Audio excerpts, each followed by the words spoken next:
8 de la mañana, 10 minutos. Gracias por continuar con el Corre-Corre de la mañana. Y hoy, en nuestra entrevista principal, pues vamos a conversar, vamos a conocer en realidad, Tony. Sí, porque es primera vez que, bueno, no, lo acabamos de conocer en persona. Yo solo había hablado por teléfono con él para convocarlo. Y lo hemos visto, obviamente, en los videos, en fotografías, sí, de pero cobertura de es medios. primera vez que lo entrevistamos. Lo entrevistamos y además también es un rostro nuevo dentro de las figuras ahora que se dan a conocer del FMLN. Diputado, miembro de la Asamblea Legislativa, jefe de fracción. Eso iba a decir, no solo es diputado, sino que es el jefe de la fracción legislativa, que ahora son 4, pero se ve mermada, vaya, digamos, esta fracción del FMLN, y le toca manejar a este grupo de parlamentarios en este difícil momento del FMLN, y vamos a hablar de esto.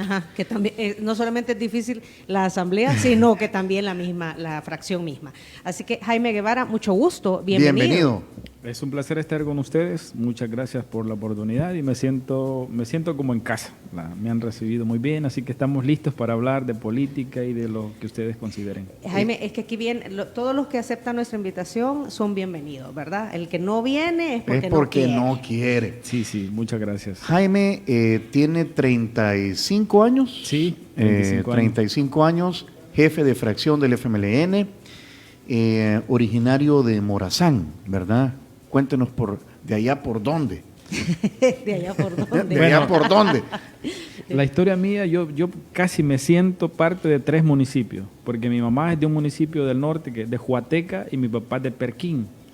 Entonces, los padres de mi mamá en aquellos entonces sobrevivían de la caza y de aserrar madera. Y él se iba a las montañas que antes eran del Salvador, Nahuaterique, y mi papá era mozo del papá de mi mamá. Y ahí sale de ese romance, viene este servidor, y estuve a punto de nacer, somos 4 hermanos. Mis primeros 2 hermanos nacieron en Nahuaterique, en un lugar que le dicen la sabana, Sabanetas. Y yo estaba a punto de nacer, según mi madre, pero dijeron que iban a tirar un operativo de la Fuerza Armada, y entonces nos movimos un poco más buscando para la zona de Marcal. Ahí hubo una concentración de personas, ¿verdad? Refugiados, y llegó la Cruz Roja. Había un campamento en Marcala, ¿verdad? Marcala. Sí, cerca había un campamento, había un refugio, sí, pero el más famoso es uno que estuvo por este otro lado, la zona norponiente, en Colomoncagua. Por ahí, por esa zona, hubo un refugio muy, muy conocido. Exacto. Este otro que les menciono no es muy conocido, pero también estuvo por ahí. La Cruz Roja, dice mi madre, que lo sacó. Y fuimos a dar la vuelta allá por la capital de Honduras, a salir a La Matillo. Yo ya vine a nacer a Gotera. Entonces he nacido ahí en Gotera, ahí me he formado, la parte académica, laboral, ayudando a mis padres también, ¿verdad? Pero me siento parte de Perquín y de Huateca. Sí, o sea, eres del norte del departamento de Morazán. Del norte del departamento. Eres de Oriente. Sí. Y tú dices, bueno, tus primeros años obviamente en esa zona del país, y luego ingresas a la universidad y te vienes a estudiar en la Universidad de El Salvador. Eso fue en 1986. Sí, ¿verdad? Correcto. 86. Y nos comentaba, perdón que te interrumpa, Diana, solo para agregar a tu comentario, nos decía de que parte de su familia también eran miembros del ejército y habían miembros del FMLN, o sea, era una combinación ahí. Sí, yo he tratado de investigar un poco la historia de mis orígenes, mi familia por parte de papá y por parte de mi mamá, y resulta ser que encuentro que en la familia hubieron, en esta guerra civil que tuvo El Salvador, hubieron miembros del ejército y también hubieron miembros de la familia que estuvieron combatiendo en el FMLN. Y entonces le preguntaba yo, ¿de dónde viene esa vocación ideológica por la izquierda? Y entonces ahí llegamos a la universidad. Ahí estamos. Ajá, y entonces, ya para esa época, ¿tu vocación era por el FMLN? Yo vengo no he estado militando en el FMLN en ese entonces, sino que he estado militando en organizaciones sociales, juveniles. Por ejemplo, en el departamento de Morazán hemos sido fundador de algunas organizaciones juveniles que han trabajado en el tema de solidaridad, de buscar gestiones, ayudas para algunos sectores como Nahuaterique, Cacaopera, Torola, que son zonas excluidas, muy pobres, y he sentido ese deseo de solidaridad, de ayudar a la familia. Y entonces esas organizaciones que fundamos tenían ese propósito. Luego de eso, ingreso a la Universidad Nacional y ahí ya comencé a militar en una organización. Fui fundador de un movimiento que se autodenominaba Hijos del Maíz, que operábamos al interior de la universidad. ¿Qué hijos del maíz se les decía? Y fuera de la universidad. Una de las banderas de lucha de este movimiento era el tema de la minería. En aquel entonces era permitida la exploración y explotación minera. Hoy sabemos que ya no, ¿verdad? Entonces operábamos en el interior de la U y fuera de la U.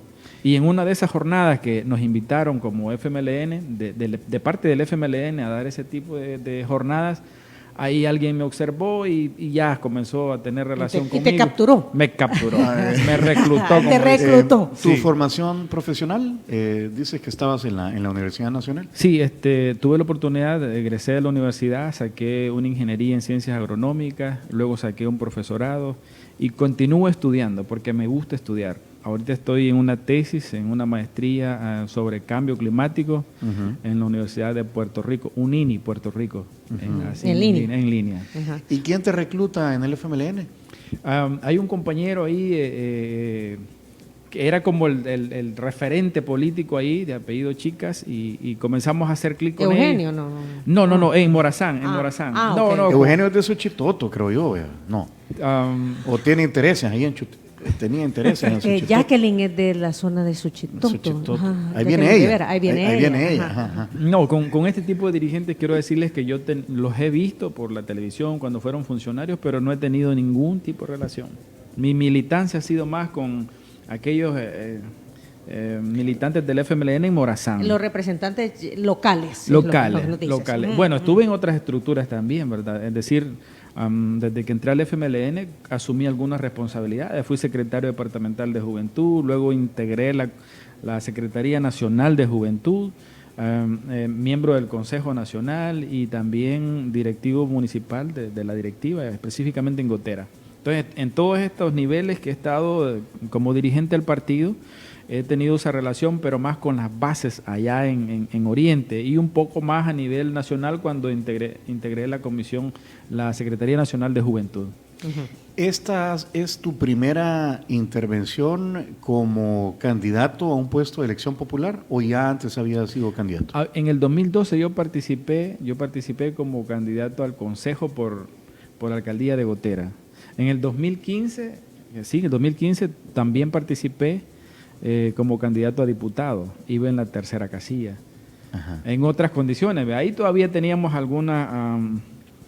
los intereses a veces no dejaban que los jóvenes tuvieran oportunidades de igual forma que los compañeros que ya tenían una trayectoria un poco más avanzada. Pero fue hasta este momento, ¿verdad? En un momento crítico para la izquierda, principalmente para el FMLN, en una crisis, decidí participar y bueno, al final las bases y el trabajo que teníamos acumulado con la gente, más de 10 años de trabajar con campesinos, por mi profesión también, permitió que este servidor llegara a la Asamblea Legislativa. Ahora, tú dices cuando cambiaron las condiciones. ¿Cuáles condiciones cambiaron? Es decir, en aquellos entonces cuando ¿2015? 2015 nos teníamos algunas estructuras que realmente no daban espacio para los jóvenes, ¿verdad? Y siempre reclamábamos eso, que era necesario que en el FMLN... Los liderazgos del FMLN Los no liderazgos. permitían que las juventudes fueran tomando papeles No. protagónicos, ¿es lo que nos dices? Eso mismo, fue un error.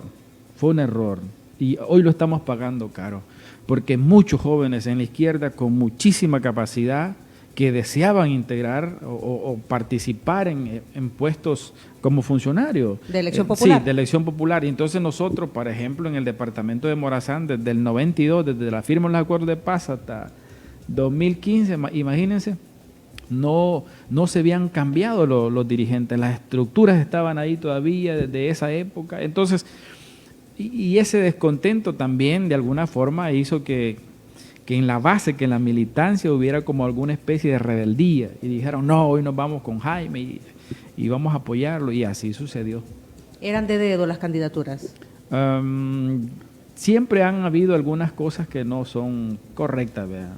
Siempre se ha hablado de una unidad, pero una unidad de diente a labio, no una unidad en base a un proyecto político ideológico con con el cual este servidor se identifica. No una unidad en la práctica. No una unidad en la práctica. Es decir, bueno, si hay, digamos, algunos grupos ahí en el FMLN, lo que vamos a hacer es, si van a ocupar cargos de conducción, vaya, vamos a darle un espacio a este, al otro, y ya con eso se calman las cosas. Pero esa era una cuestión más de cara a la gente, pero en realidad una unidad en sí nunca la hemos tenido, o se ha luchado por eso. Recuerden que el FMLN en su constitución fue 5 organizaciones políticos militares que participaron y constituyeron al FMLN, y no todas abrazaban un proyecto político ideológico. Unos decían que había que llegar al poder para transformarlo, otros decían que había que llegar y avanzar al socialismo, otros nada más querían de alguna forma desmontar las dictaduras militares, y toda esa diversidad de pensamientos integran al FMLN.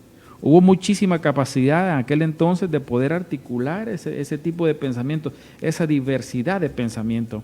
Pero cuando se pasó del escenario político armado y entramos a un escenario distinto, que es el electoral, que es la vía electoral para la toma del poder, se vinieron arrastrando ese tipo de pensamientos y diversidad de pensamientos que de alguna forma hubo una acumulación, desgaste en el proyecto de izquierda, en el FMLN, y estamos como estamos. Jaime, tú dices que representas a una militancia, al menos de la zona de Morazán, que entró, dices tú, en una rebeldía, es decir, te candidatearon a ti para demostrar pues ese sentimiento de que los espacios para los jóvenes no se abrían. Efectivamente. ¿Verdad? Pero esta es, vaya, digamos, es un cambio de generación, no solamente en tema de viejos y jóvenes, o de cúpula que hizo la guerra y los nuevos cuadros, o de pensamiento también.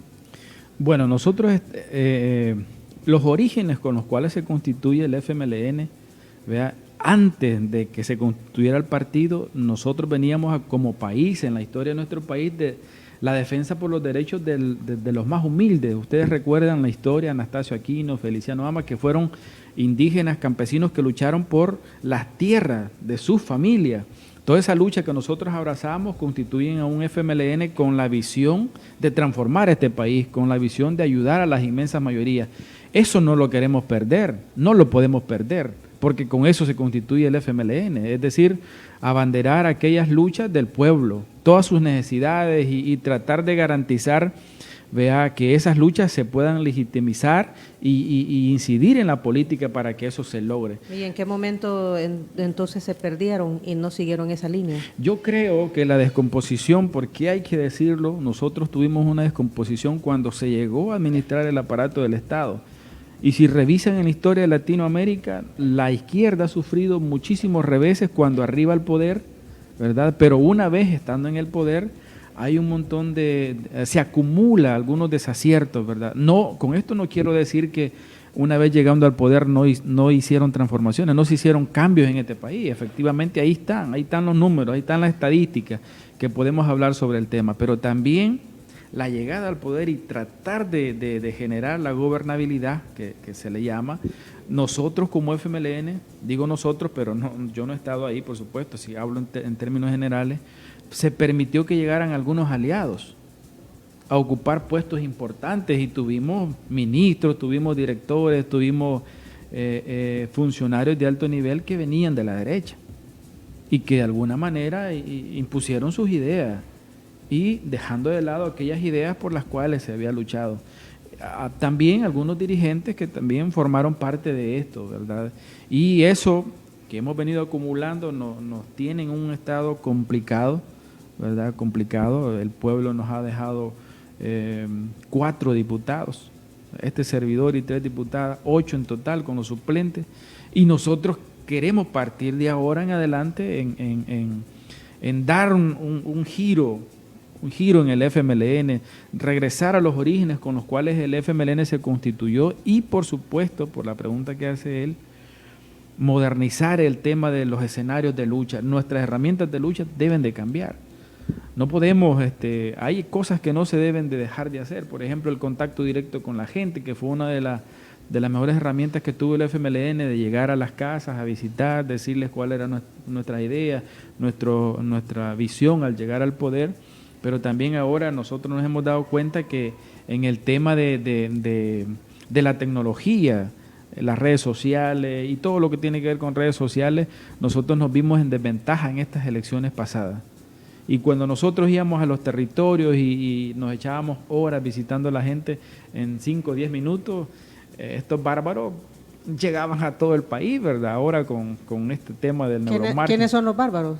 No, me refiero en este caso a la derecha, a la vieja derecha y a la que yo llamo ahora la nueva derecha, dirigida por Nayib Bukele, que es el presidente de la República.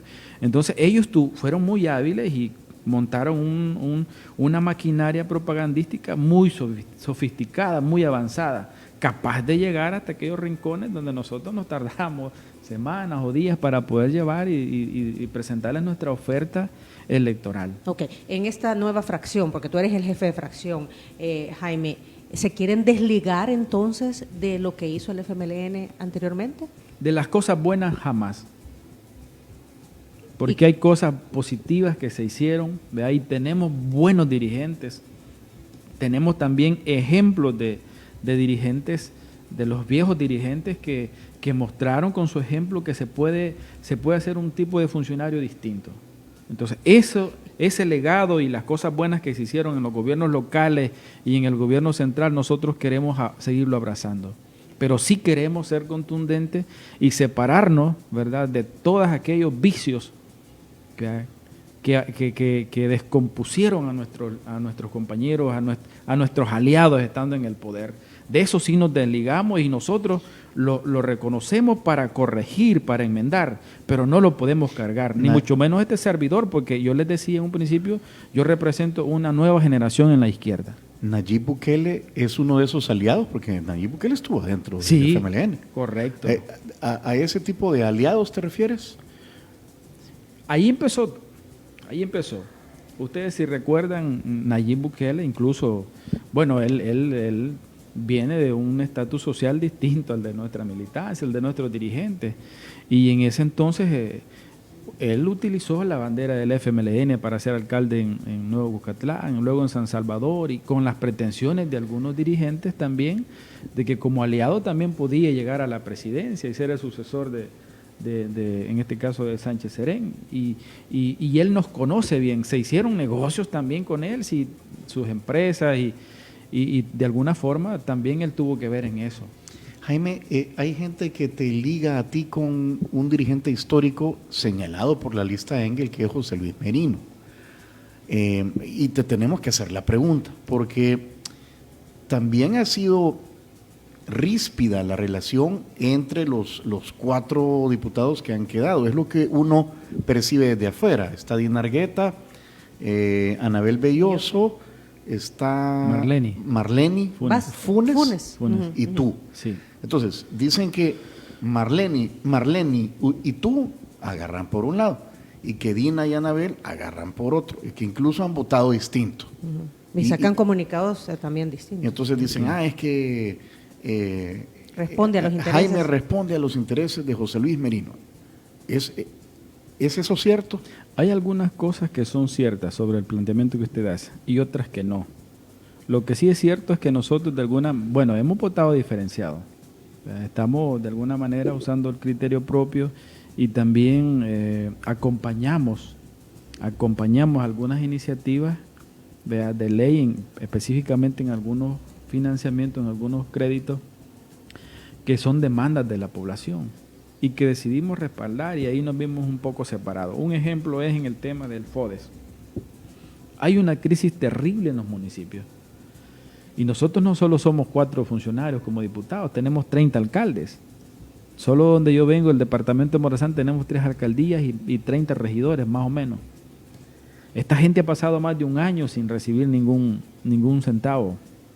Hay una crisis, hay que pagar recibos, hay que pagar la educación de los hijos, la salud, etcétera. Nosotros vimos bien que era correcto, de alguna forma, mandar un mensaje a estos alcaldes que les íbamos a apoyar. Y ese es un ejemplo para ponerlo, ¿verdad?, en la mesa. Entonces ahí las otras compañeras no votaron y nosotros votamos en un acto de nosotros creemos correcto. Y si por eso se nos quiere cuestionar, hay que quede en la conciencia de cada quien. Pero esto tampoco quiere decir de que nosotros estamos de alguna manera coincidiendo, por decirlo, por lo que se dice, por lo que se rumora, que respondemos a intereses de Nayib Bukele o de nuevas ideas. Eso definitivamente no hay un argumento sólido para esa gente que habla sobre eso. Es una cuestión más, ¿verdad?, de que acompañamos eso porque de alguna manera es una necesidad de la población, en este caso de las alcaldías. Y hay otros ejemplos más, pero les voy a dejar ese. Ahora bien, lo otro es, miren, yo con este tema, yo les digo, represento a una nueva generación, yo me desligo de los grupos en el FMLN, me desligo también de ex dirigentes, ¿verdad? Por ejemplo, el que usted menciona, es un compañero, obviamente, es un compañero de izquierda del FMLN, y lo que yo conozco de él, su trayectoria como combatiente, vea su papel como militante del FMLN, yo no lo puedo cuestionar, porque yo no tengo ninguna prueba. Aparte de eso, también yo quiero decirles que yo no tengo ninguna relación directa con él, ¿verdad? Que yo me reúna con él y que él me diga, mira, esto es lo que vas a hacer, mira, esto vas a apoyar a Nayib Bukele, porque él lo relacionan con Nayib Bukele, ¿vea? Por el tema de Aquí han hecho negocios por creo, en un canal de televisión y un radio y Alba Petróleos y no sé. Sí, hay imágenes que sale de él, ¿verdad? Y son imágenes que son reales, pero era cuando Nayib Bukele estaba en las filas del FMLN. Vea, si era el aliado, pues. Ahí, y no solamente sale él, ahí salen otros dirigentes también. Bueno, en esa época Nayib era del FMLN. Era del FMLN. Entonces esas fotos son las que agarran para decir que todavía sigue habiendo una vinculación. Yo escuché una entrevista que dio el compañero Ramiro en la corresponsal Telesur, y ahí él fue enfático y dijo, ¿verdad?, que él se desligaba de cualquier relación o señalamiento que se le hacía con el actual presidente Bukele. Okay. Jaime, tú dices, somos una nueva generación, me desligo de lo que hicieron los demás, pero ahí, pues sí, hay una Secretaría General del FMLN, hay un directorio nacional, ¿verdad? ¿Cuál es o sea, cómo es el enlace, digamos? ¿Cómo entonces están funcionando? Porque Óscar Ortiz. Óscar Ortiz es secretario general, ¿verdad? ¿Habrá una línea de partido? No sé, acláranoslo tú, por el hecho de que tú nos estás diciendo, nosotros queremos hacer las cosas diferentes, retomar lo bueno, pero lo que no se hizo correctamente, enmendarlo. Así es. ¿Verdad? Y seguir el camino. Pero tienes a un dirigente que también viene de la vieja guardia, pues. Sí, aquí yo quiero aclarar algo a ustedes y también al pueblo salvadoreño que nos escucha. Después de esta derrota, por decirlo así, electoral que nosotros tuvimos, que perdimos la presidencia, que perdimos diputados, etcétera, alcaldes, antes de llegar a este otro escenario. ¿Al 2019? Sí, antes de llegar a este escenario. Nosotros nos vimos obligados, la vieja dirección de alguna forma se vio obligado a convocar a la base y se adelantaron las elecciones internas.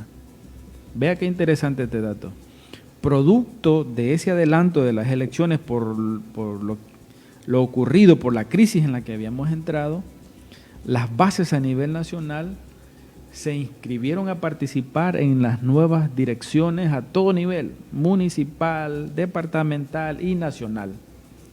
El resultado de ese proceso interno, ¿verdad?, que justamente fue en el 2019, nos deja una nueva dirección. Y esta dirección, aquí ustedes pueden ver lo que usted decía, algunos compañeros históricos y que son muy reconocidos en El Salvador, como Óscar Ortiz, Karina Sosa, etcétera. Pero también lo interesante, el producto que nos deja la base de esta elección, es que también un 60% de esa nueva dirección, me refiero al Consejo Nacional, a la Comisión Política, son jóvenes. Esa es la parte buena de esos resultados de las elecciones internas del FMLN. Esta nueva dirección... Lo que tú nos estás diciendo que en esas elecciones sí fueron transparentes.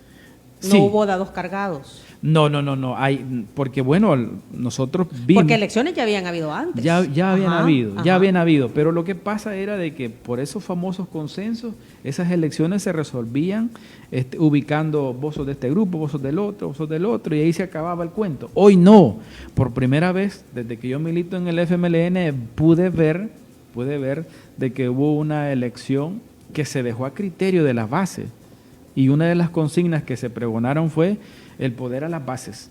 Y entonces las bases decidieron, lo pudimos percibir, se pudo percibir, ¿verdad?, por los candidatos que participaron a todo nivel y se pudo percibir que hoy las bases habían tomado una decisión y que nos dejaban esos diferentes mecanismos de conducción del FMLN. Esa parte es importante retomarla y que el pueblo salvadoreño sepa.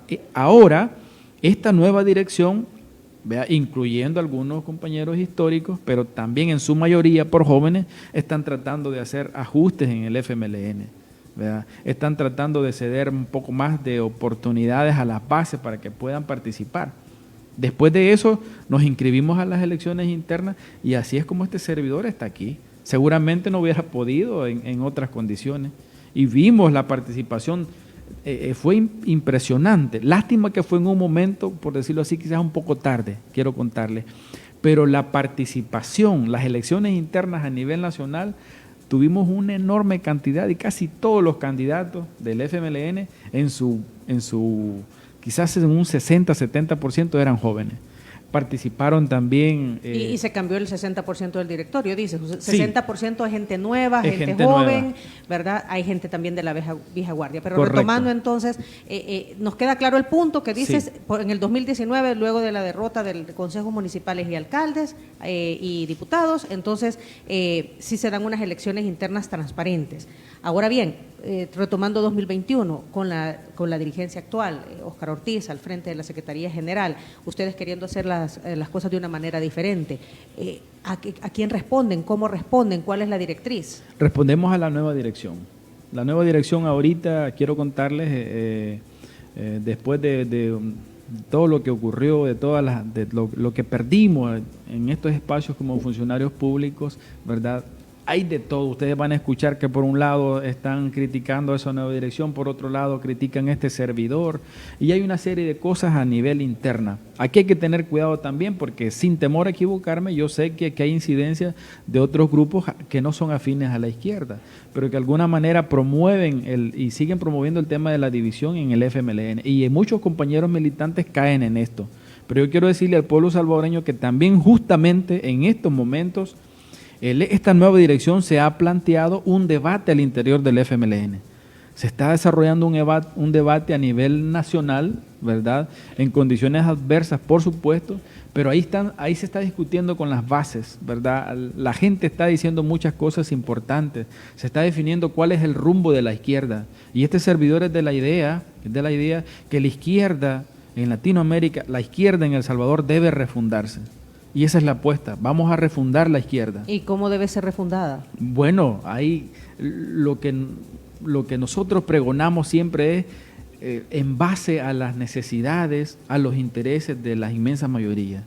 En base a eso nosotros tenemos que refundar. Y ahí hablo de dejar más participación en los distintos cargos de conducción y de la diversidad de personas que tenemos en este país. El partido lo deben integrar campesinos, estudiantes, de la diversidad que nosotros tenemos, lo deben integrar cristianos, etcétera. Es así la lucha. De ahí deben de salir los mejores cuadros a conducción, deben de mejorarse los procesos de elección y selección de los cuadros. Debemos de crear una política de formación ideológica en la militancia. Debemos de crear una política de formación y conducción de cuadros políticos. Los cuadros que van a ir a dirigir el partido que se dediquen a eso, los cuadros que van a ir a ser funcionarios que se dediquen a eso. En vista de los errores que nosotros tuvimos, nosotros teníamos altos dirigentes del FMLN que eran diputados y que también querían dirigir al FMLN, es decir, tenían su cabecita. Pero eso ha sido una lucha interna de todos los institutos políticos. Sí, ha sido una lucha, pero hay que poner orden. Y cuando yo me refiero a hay que refundar al FMLN, una de las cosas es eso, definir el papel de cada militante. Jaime, Estoy escuchando un discurso nuevo, pues al menos en cuanto a las entrevistas que normalmente hemos hecho a los dirigentes de izquierda. Pero ¿cuál es ese? Vaya, refundar ideológicamente a la izquierda, ¿de qué izquierda estamos hablando? Porque hemos visto al FMLN, vaya, diciendo que en El Salvador se está instaurando un nuevo régimen o una nueva dictadura. Sí. Pero regímenes como el de Cuba, el de Venezuela o el de Nicaragua, pues han salido apoyándolos.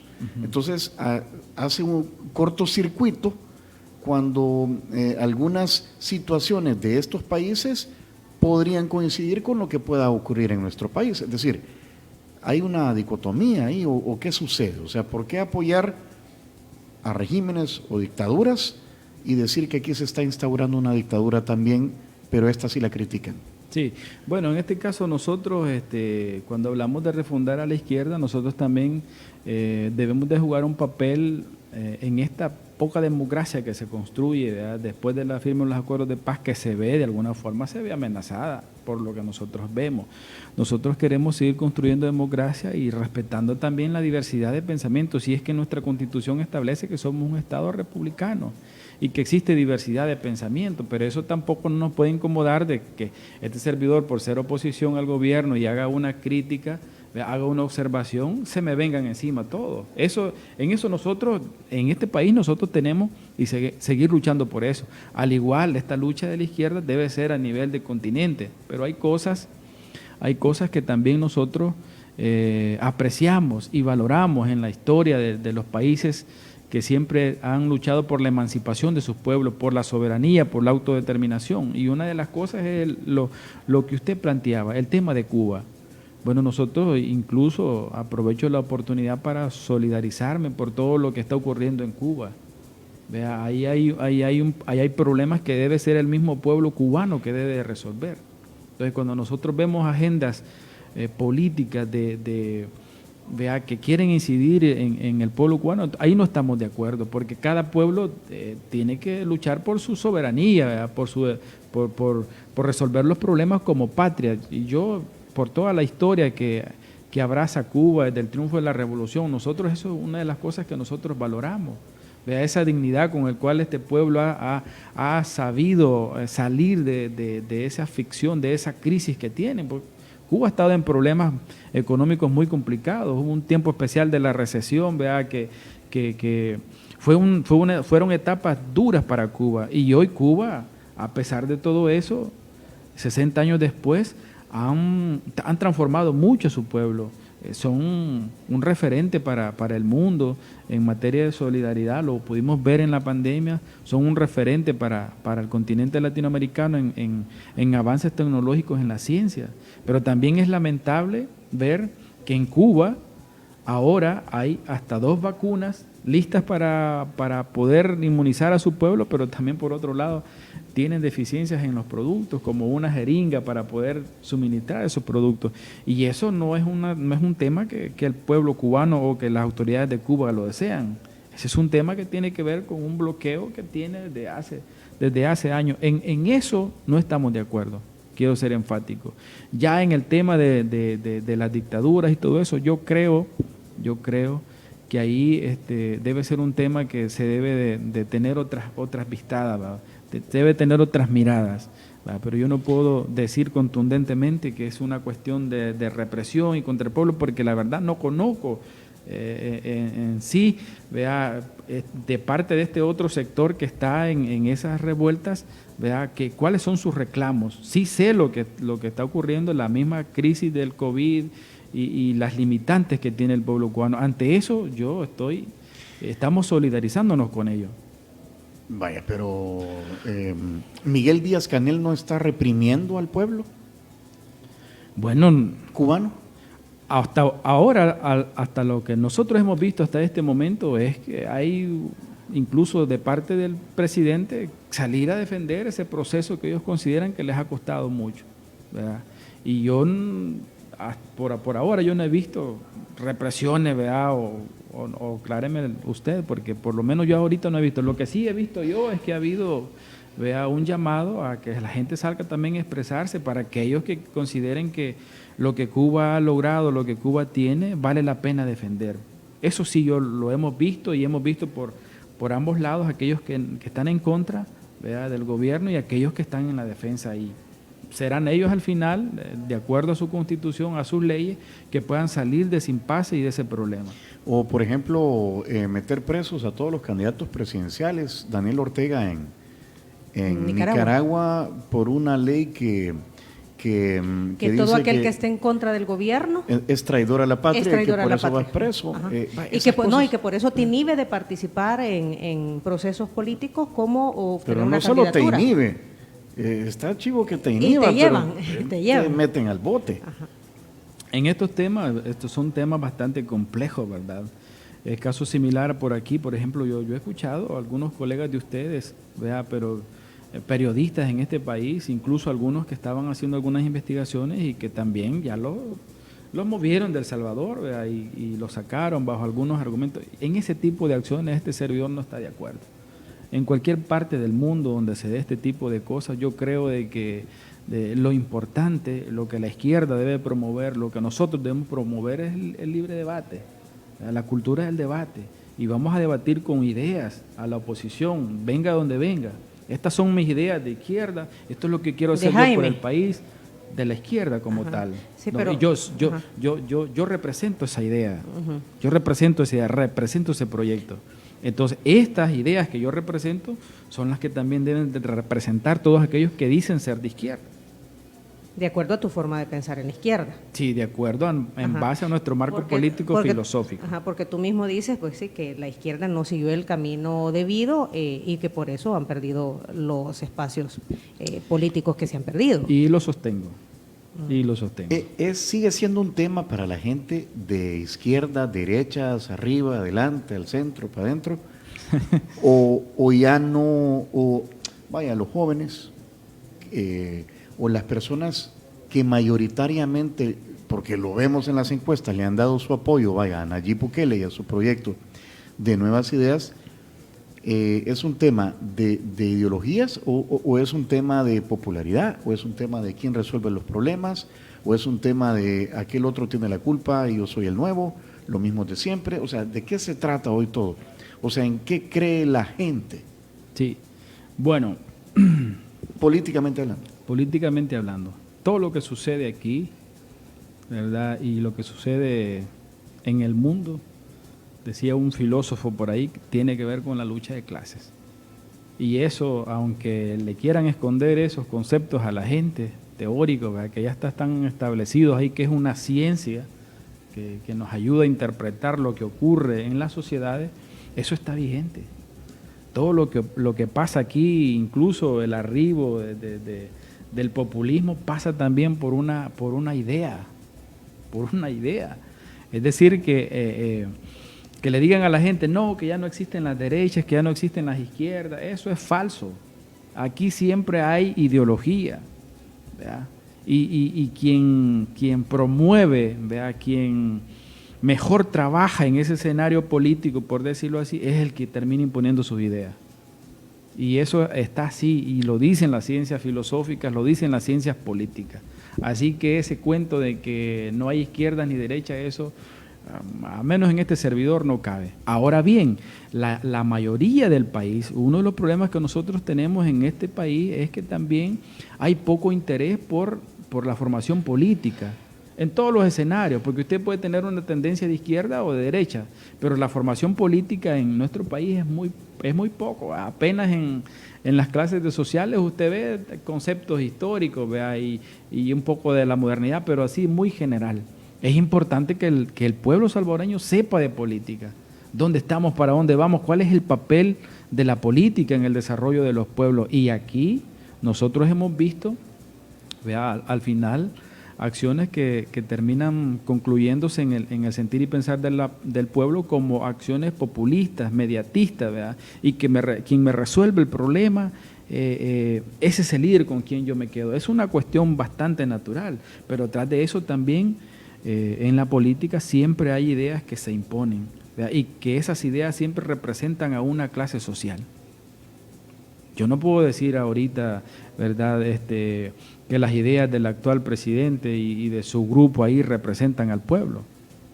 Yo estoy convencido que no es así. Representan intereses económicos de élites económicas en este país. Es así, aunque hayan acciones que vayan en función de ayudar al pueblo, ¿verdad? Pero esas proposiciones, esas decisiones, esas acciones responden más a un carácter populista. Pero el fondo de eso, hacia dónde vamos como país, cuáles son los avances en materia de educación, en materia de cultura, en materia económica, no lo podemos medir por una acción populista ni mediática. Lo vamos a medir de acuerdo a las estadísticas, a los números. Cómo encontró este presidente el gobierno en materia de analfabetismo, en materia de pobreza, en materia de salud, lo vamos a saber al final. Y ahí es el pueblo que va a juzgar. Pero insisto, todo tiene que ver por ideología. Ahora se está hablando de más militarización. El presidente dijo que llevaría al ejército a 40,000. 40,000 efectivos. ¿Efectivos? Están en 21,000 y ha dicho que en los próximos 5 años van a haber 40,000 para echar a andar el plan control territorial en su fase 4, que es tomarse los territorios. 5 años. Sí. O sea que por lo menos esos 5 años, ese es el plan. El proyecto del presidente llega hasta ahí, ¿verdad? Y hay quienes en las redes han dicho, bueno, mejor más maestros, mejor más médicos. O, ¿por qué no, mejor más policías, que son los que tienen a su cargo la seguridad pública? O eduquemos a los jóvenes, ¿verdad?, para que no hayan mareros. Es decir, ¿cuál es el camino? ¿Por dónde vamos? Fíjense que yo ayer hice una publicación, ¿verdad?, un poco para generar... A ver, en Twitter. Sí, en Twitter. Porque aquí estoy citando muchas de las cosas que Jaime está diciendo. ¿Está bien? En @Jaime Guevara SB. Es correcto. SB. ¿Y entonces de qué era? ¿Sobre una del Bitcoin? No. Yo escribí algo y yo decía, en vez de sacar esos 40,000 efectivos militares fuertemente armados, porque eso surge en un contexto aquí está, de una de las fases del control territorial, la cuarta fase. La cuarta fase. Una primera y segunda y tercera fase que de alguna forma poco o nada se sabe, ¿verdad? Sí se sabe de que hubo disminución de los asesinatos por un lado, pero por otro lado vemos que aumentaron el tema de los desaparecidos, las extorsiones, etcétera. Ahora se anuncia este plan, ¿verdad?, un plan que creo que es un plan insignia del actual gobierno, prácticamente de Nayib Bukele, y hace este anuncio. Nosotros vemos, entonces yo escribí ahí, decía yo, en vez de sacar esos 40,000 efectivos militares, mejor disputémosle esos 40,000 pandilleros al crimen organizado y convirtámoslos en ingenieros, convertirlos en profesionales, decía yo, un poco para generar, vea, una contradicción a este anuncio, vea, por lo que nosotros hemos vivido. Recuérdense que nosotros venimos de dictaduras militares y este tema está muy sensible. Yo no digo que no hay que acompañar a la labor policial, por ejemplo, pero la pregunta que yo hago es ¿por qué aumentar a efectivos militares y por qué no aumentar a policías civiles que están más preparados, que están adoctrinados para poder atender de otra forma a la gente? Ahí nosotros vemos que hay como una, como les dijera, como una contradicción, ¿verdad?, porque se sacan más efectivos militares y menos policías. Eso deja para el análisis de muchas cosas que pueden ocurrir aquí. Y nosotros sabemos, con este anuncio que hace el presidente, que por ejemplo en la firma de los acuerdos de paz, ¿verdad?, que se redujo el tema de efectivos militares, en ese contexto quedó establecido cuáles eran las tareas especiales de la Fuerza Armada. Y una de ellas era el tema de defender los territorios y la soberanía. La otra, que solo son dos, la otra tiene que ver con defenderse ante una invasión, de una amenaza de invasión. Son las tareas que establece los acuerdos, precisamente los acuerdos de paz, la misma Constitución. Esto no quiere decir que no se puede dar acompañamiento. Si me van a decir por ahí algunos de ustedes, pero lo hizo Sánchez Serén, lo hizo Mauricio Funes. Lo que pasa es que los acompañamientos se han vuelto permanentes, no se han vuelto de situaciones extraordinarias. Sí, es que siempre ha sido una muleta de la policía, el ejército. Siempre. Exacto. Y el punto es, el gobierno ha dicho que tiene el control en los territorios, pero ahora dice que implementa la fase 4 para recuperar los territorios. A eso voy, hay como una contradicción, ¿vea? ¿Por qué en este momento ese anuncio? ¿Cuál es el fondo en realidad? Mire, usted mencionaba ahí también, vaya, en este anuncio hay cosas que ya no van a quedar, si es que el tiempo a Nayib Bukele se le acaba en el gobierno, se le acaba el tiempo, y aquí está planteando algunos escenarios a futuros donde él ya no va a estar ahí, ¿verdad? Porque a partir de ahora, en 5 años, él hace esa aproximación de 40,000 efectivos. Yo creo que ahí tendría también que corresponderle al sucesor, en todo caso, de él. O también o sea, ahí está, en ese discurso o en esa narrativa está implícito el hecho de que al menos el proyecto de Nuevas Ideas continuaría. Así es. Entonces ahí deja él la sensación de que seguramente hace poco se ha estado discutiendo sobre reformas constitucionales. Probablemente los rumores que circulan por todas las esquinas es que hay una pretensión, esto a nivel de especulación, no lo estoy confirmando, hay una especulación de continuar en el gobierno. No sabemos si él, su esposa, no sabemos cómo, pero está esa pretensión. Y con este anuncio que hace ayer, que va de cara a 5 años de aquí en adelante, le está diciendo al pueblo salvadoreño, no, hombre, yo voy a continuar de aquí hasta ese periodo que ya establecimos. Aunque no es el primer anuncio que un presidente hace a un plazo mayor al que le corresponde como presidente de la República. Sí. Hemos hablado de planes de educación, planes sociales, que se dice a 20 años, correcto, qué sé yo. O sea, no es primera vez que lo escuchamos tampoco. No. Hay planes que van a largo plazo, ¿verdad? Pero también hay planes que tienen que ver, por ejemplo, con este tema de sacar a los militares a las calles y tirarse a los barrios, a las colonias, que eso sí deja para el análisis. Yo no puedo cuestionar un tema, digamos, un plan de estudio de aquí a 10 o 20 años, ¿verdad?, para que erradiquemos el analfabetismo. Yo creo que eso, es más, los otros gobiernos deberían de continuar ese tipo por el ejemplo, ¿verdad?, de continuar ese tipo de políticas. Pero este tema que tiene que ver con, ahorita que el presidente es el comandante en jefe según la Constitución del Ejército, también poner los límites, ¿verdad?, establecer los límites. Bueno, hemos visto al ejército también en situaciones como la del 9F, por ejemplo, ¿verdad? Entonces, muchos opinan, incluso aquí hay un comentario, Donny Esquivel dice, ejército, ¿por qué el ejército? Es simple, el ejército lo puede mantener en el poder. Sí, hay que revisar la historia, amigos, pueblo salvadoreño, hay que revisar la historia de lo que aquí ocurrió y de la historia del continente latinoamericano, que está caracterizada por el uso de la fuerza militar para perpetuarse en el poder. Hemos visto lo que ha ocurrido con el pueblo chileno, lo que ha ocurrido con el pueblo de Colombia. Vea, en Honduras, aquí cerca también, nosotros pudimos ver cuando le dieron golpe de Estado a Mel Zelaya. Vea, el ejército haciendo funciones que no le corresponden, vea, haciendo funciones más para beneficio de intereses políticos. Eso no es lo que está establecido. ¿Verdad? Entonces, ¿En Nicaragua, Jaime? De igual forma, por eso yo pongo los ejemplos, pero a nivel nacional el ejército debe tener otras funciones. Yo veía, por ejemplo, el ejército de otras potencias del mundo, ¿verdad?, que están en tareas distintas, ¿verdad? Por ejemplo, China anunció ahí que 1 millón de soldados iban a ir a hacer trabajos de medios ambientales, ¿vea? Ese tipo de tareas. Nosotros no estamos viendo una acción más de un mensaje a las pandillas, voy por vos, pero aquí también hay una cosa que, en mi opinión, debe de manejarse de forma más integral y de manera más científica, más planificada. ¿Sabe por qué?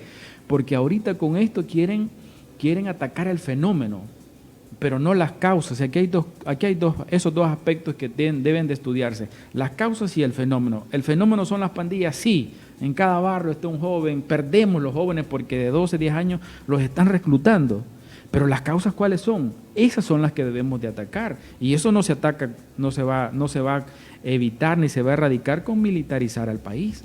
No, son causas estructurales que hay que ponerle mucha atención, dedicación, y esa inversión millonaria, a mi juicio, debe ir enfocada a las causas, no al fenómeno. ¿Por qué se toma esa decisión en este momento, entonces? Eso es lo interesante.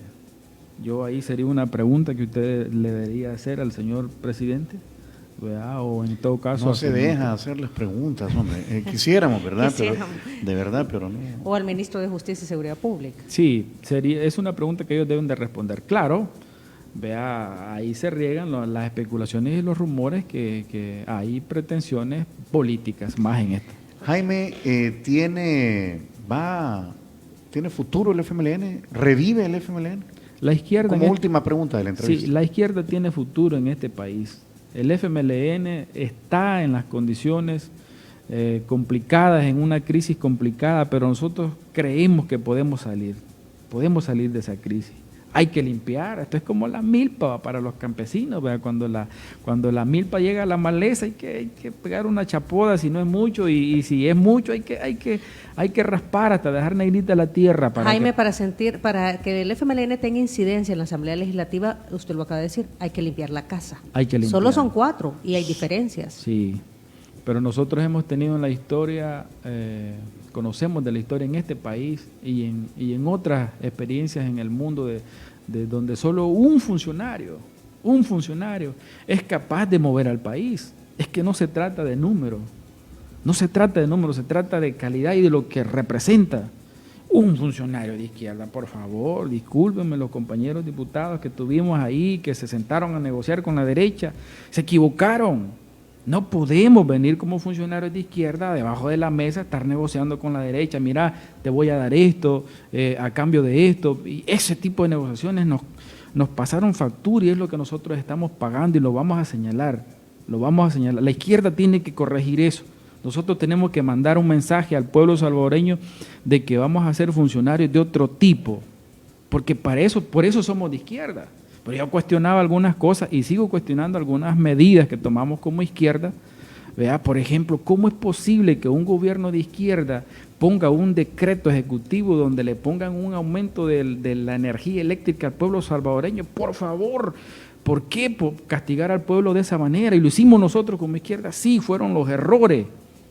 Es que tenemos que entender que si somos izquierda vamos a estar en función de las grandes mayorías, de las inmensas mayorías. Para eso llegamos a los espacios públicos, no para seguir agonizando al pueblo en medio de esta crisis que estamos. ¿Y a cambio de qué hubo esos acuerdos? Hay muchas cosas, ¿verdad? A cambio de instituciones, a cambio de espacio, eso es así. Aquí hay una descomposición.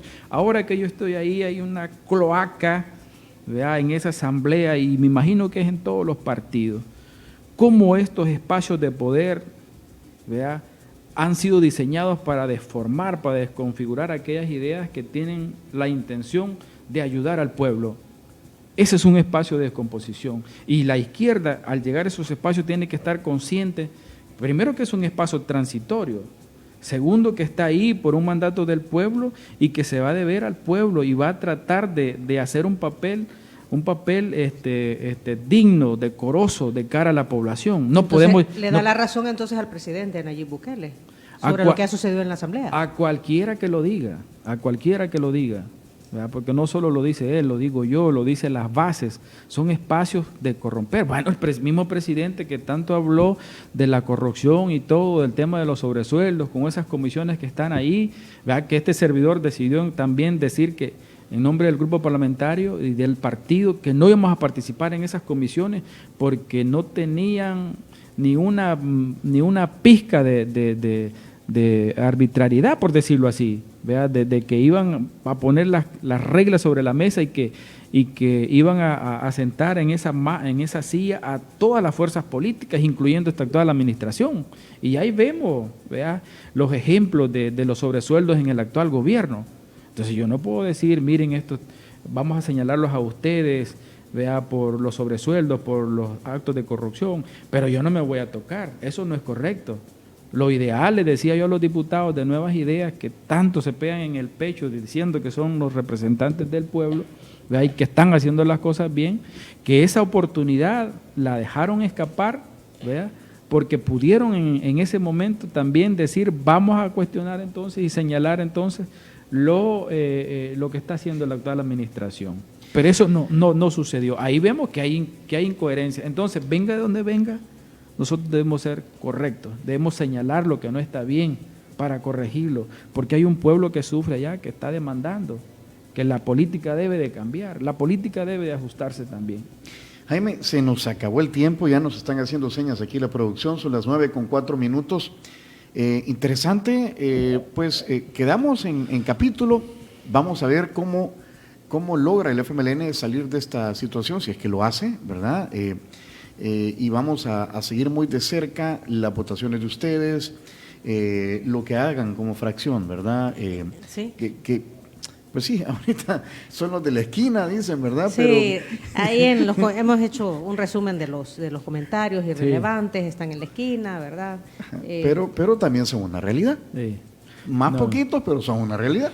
Y hay que comenzar limpiando la casa, ¿verdad? Porque Claro. incluso la gente desde fuera también pues sí, lo ve mal. Pero pueden decir de todo, de la esquina es irrelevante, pero somos electos por el pueblo. Y así como tienen funciones un diputado de Nuevas Ideas, vea, así las tengo yo también. Aquí no hay, pónganle todo lo que quieran, pero también yo represento al pueblo.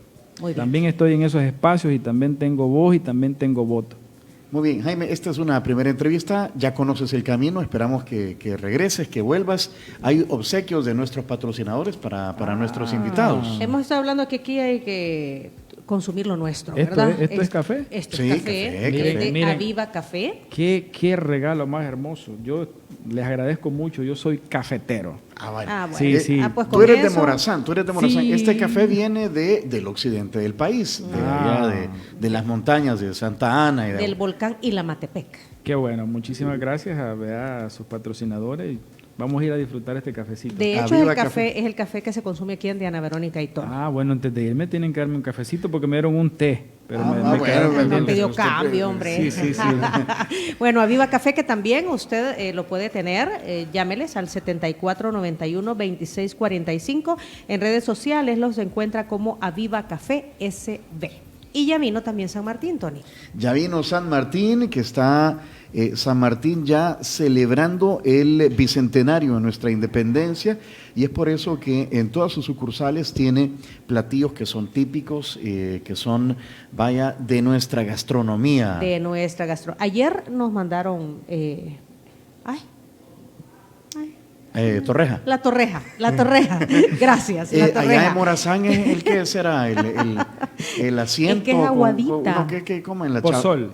¿La chanfaina o qué? No. no. Sí, los derivados del cerdo, la chanfaina, el asiento, El los asiento los de la chicharrones. Eso es comida diaria ahí, pero lo típico allá Lo en, típico. en Morazán, en Gotera, la montuca, el pozol. Y La eso, montuca es el tomal de lote. El tamal de lote, y le meten en medio del tamalito, le meten carne de cerdo, carne de res y de pollo. Ujú. El pozole, yo no sé si lo han probado, pero es maíz que lo dejan ahí un día antes, se hincha y luego le meten algunos ingredientes, es una cosa rica, se las recomiendo. El pozol. El pozol. Pozol. Pozol. Y las montucas. Y las Las montucas. montucas. Bueno, Muy bien. bueno. Ok, aquí está el desayuno típico con loroco, huevos revueltos con loroco acompañados de cuajada, casamiento y salsa ranchera. Ya le vamos a preguntar a Jaime Sí, cuál se quiere porque ahí llevar. está, porque por razones pandémicas no lo damos para llevar hoy. También Muy hay un bien. pan baguette con frijoles volteados, gratinados con queso mozzarella, acompañado de chirimol y de salsa ranchera. Hay yogur con granola y frutas y hay pancakes con fresas. Bueno, todo esto vino desde San Martín, Tony, con las amigas de Línea Rosa. Así es, Línea Rosa, un servicio de transporte de mujeres para mujeres. Los hombres, si van acompañados de una mujer, pues son bienvenidos. A ellas las puede contactar usted al 2207-2132 o al 6200-4491. Celebrando los 200 años de libertad, le recomendamos la semita alta de piña en San Martín, el desayuno típico con loroco y cuajada de la casa, ¿verdad? Esta es cuajada sobre hoja de huerta, el pan con chumpe y también las tardes típicas a partir de las 3 de la tarde. Este platón de antojitos es... Uy, sí. Usted puede degustar entre enchiladas, los pastelitos de chucho, Sí. pupusas, pupusas, empanadas y yuca. Yuca. Ya llegó Alfredo Cristiani a la comisión que está investigando el tema de los sobresueldos. Ya le vamos a informar qué está pasando. ¿Va usted para la asamblea? Sí, tengo comisión. Tengo Bueno, comisión. vamos a ver cómo van ahí las Sí. comisiones. Gracias, Jaime. Gracias, diputado. Gracias, Jaime. A ustedes. Y nosotros